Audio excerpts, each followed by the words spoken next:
uma construção bonita e uma tela com qualidade superior à maioria dos aparelhos de mesma categoria, o Galaxy A51 foi um dos smartphones intermediários mais estranhos de 2020. Ele foi lançado em janeiro, parecia estar à frente da concorrência interna e externa e abria caminho para quem sabe um A51s ou A52 6 meses depois, como a Samsung vem fazendo com todos os seus modelos. Mas 2020 foi um ano atípico e o A51 também sofreu com a crise. O smartphone não caminhou na direção natural e sofreu vários reajustes de preço. Não para baixo, como é de costume, mas sim para cima, se mantendo perto, mas ainda assim fora do mercado até R$ 1.500, que é onde ele ficou tão conhecido e onde é o maior do Brasil. Será que, diante de tantos modelos intermediários lançados nesse mercado, ao longo de 10 meses, o A51 ainda é um smartphone interessante para comprar agora em dezembro de 2020 ou em 2021? Como que é que ele tá? Vamos fazer uma releitura, um review desse cara aqui. E como sempre, nós temos links na descrição para comprar o A51. Não se esqueçam também do comparador Escolha Segura, para economizar em qualquer compra na internet. E sabendo disso, bora falar de A51.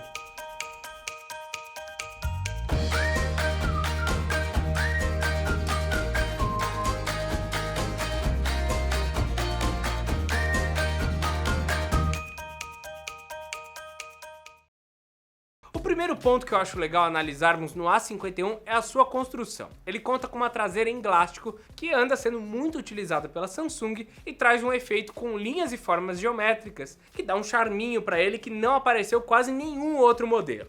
O conjunto de lentes no bloco de dominó faz com que o aparelho se mantenha realmente atual, 2020. É um design muito semelhante entre as demais categorias da marca e aos aparelhos da concorrência nesse ano. Ele não é extremamente saltado e uma capinha é suficiente para evitar que fique bambo sobre a mesa. Acessório esse que não vem na versão vendida aqui no Brasil. Um dos pontos altos desse aparelho, na minha opinião, é justamente a sua tela Super AMOLED de 6.5 polegadas, com resolução 1080p e que tem como diferencial real as bordas bastante finas, tanto na lateral como na parte superior e inferior do aparelho, que entrega uma experiência muito boa para jogar ou para assistir vídeos. O furo que abriga a câmera frontal é bem feito, evitando vazamentos de luz, aberrações cromáticas em volta da lente, e por ser pequeno, ele não atrapalha na experiência de uso. A Samsung passou a utilizar painéis mais baratos em modelos que visam tomar o lugar do A51.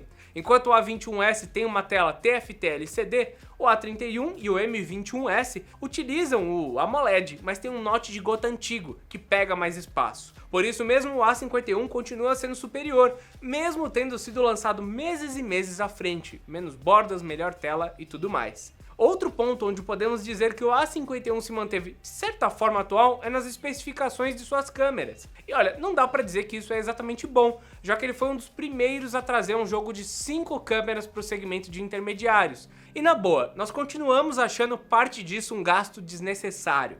A lente principal de 48 megapixels com abertura f/2 é basicamente normal entre concorrentes diretos e como sempre a Samsung faz um trabalho até que legal no seu processamento. As fotos se mantêm com boa nitidez, muito contraste e o HDR faz o seu papel bem. Esse sensor no geral faz fotos que combinam 4 pixels em 1 para gerar fotos de 12 megapixels mais claras, mas também tem um modo de 48 megapixels que traz mais informação para a imagem, te permitindo editar e cortar a foto sem perder tanta qualidade. O foco dessa lente é bastante rápido e a sua nitidez é um dos pontos fortes para esse smartphone ainda valer a pena. A segunda câmera é uma ultra-wide de 12 megapixels com 123 graus de ângulo aberto. Ela tem uma qualidade boa em ambientes bem iluminados e traz a mesma tonalidade de cores que a lente principal, o que mostra um cuidado da fabricante com esse aparelho, que ocorreu só depois de um bom número de atualizações de sistema, onde tal função melhorou. Essa segunda lente é melhor do que a média do segmento, mas começa a mostrar alguns ruídos conforme o ambiente vai escurecendo. É importante perceber que essa lente precisa ser um pouco melhor justamente para permitir a função de super estabilização em vídeo, que é um adendo muito legal que chegou em atualizações posteriores também. Onde as coisas começam a ficar meio inúteis, e isso não é exclusividade do A51, são nos outros dois sensores traseiros. A lente macro de 5 megapixels pode ter sido uma das primeiras a aparecer em intermediários e nem é a pior, mas não é tão útil quanto as marcas adoram ressaltar. O último sensor também tem 5 megapixels e é utilizado para desfocar deslocar o fundo das fotos. Função essa que a própria Samsung já deu jeito de fazer há muito tempo apenas com o software. É tipo chamar um cavalo para puxar um carro.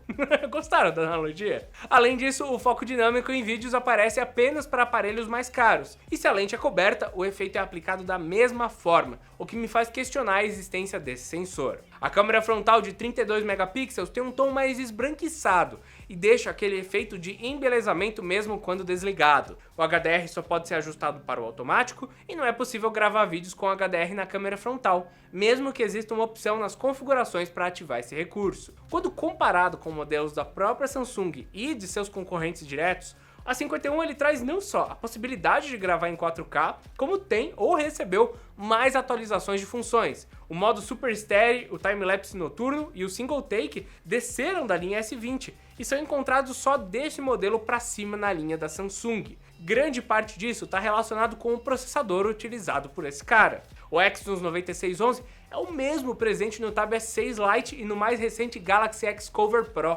Apesar de ser uma pequena atualização do processador que ainda está presente lá no A50, o A51 consegue dar conta do recado, com um desempenho satisfatório para sua categoria e para o seu preço atual, rodando a maioria dos games atuais na Play Store se você colocar os gráficos no médio ou no baixo. É verdade que tem muito Snapdragon 675 começando a aparecer na faixa de preço dele, e na boa, já dá para pegar um M21S com o mesmo processador por um valor mais baixo, então ele claramente não é mais o rei do desempenho, mas ainda aguenta o dia a dia. Para quem quer jogar, por exemplo, o Call of Duty até deixa colocar os gráficos no mais alto possível, mas engasga quando há muita informação ao mesmo tempo acontecendo dentro do jogo.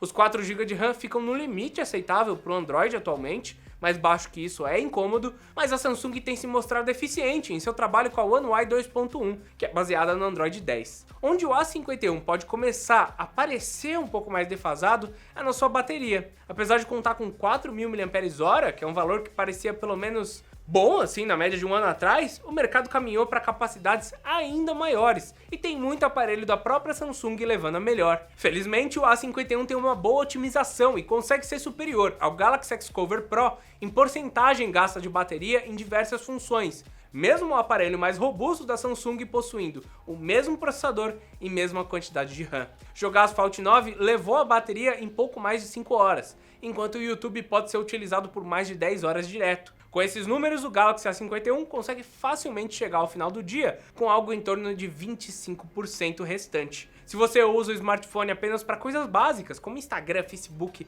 e mensageiros, ele pode chegar até a metade do outro dia. Mas se você pretende dar um uso mais pesado para esse smartphone, olha, vai chegar no final do dia, talvez não sobre, mas vai dar sim. Infelizmente, o Galaxy A51 demora um pouquinho mais para carregar. De 0 a 14% ele levou 15 minutos. Em 50 minutos estava com 47%, demorando mais 5 minutos para completar a primeira metade. Depois ele demorou 1 hora e 35 minutos para chegar em 90%, e a carga fica completa em 1 hora e 55 minutos. No mercado, nós temos alguns smartphones que chegam com carregadores mais rápidos, como é o caso do Redmi Note 9S, Poco X3 e Moto G9 Plus, mas todos eles estão custando mais do que o smartphone da Samsung em mercados oficiais, sendo possível encontrar os intermediários da Xiaomi por preços um pouco mais baratos por meio de importação. Mas daí isso faz com que você perca a garantia e não é realmente uma análise justa.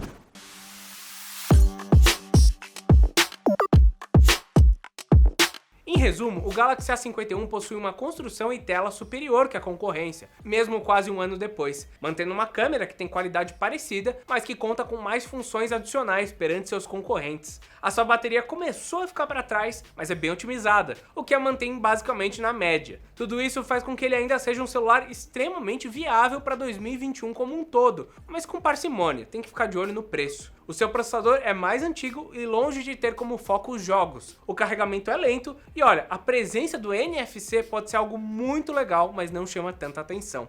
Só que tem mais um problema, e é a existência do Galaxy A71. Ele foi lançado junto com o A51 e é possível encontrar os dois com preços muito parecidos. Se esse valor se manter abaixo dos R$200, vale fazer o salto para ganhar um Snapdragon 730, uma tela maior, 2 GB de RAM adicionais e 500 mAh de capacidade de bateria. No fim, o A51 tá super legal, mas o A71 pode ser um custo-benefício mais interessante. Aliás, me diz aí, qual modelo de intermediário que você acha válido no início de 2021 ou agora em dezembro de 2020? Você pagaria R$ 1.600 que as lojas estão pedindo pelo A51?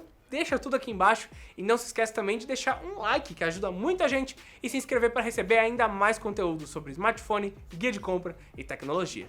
Então é isso, meus amigos, e até mais!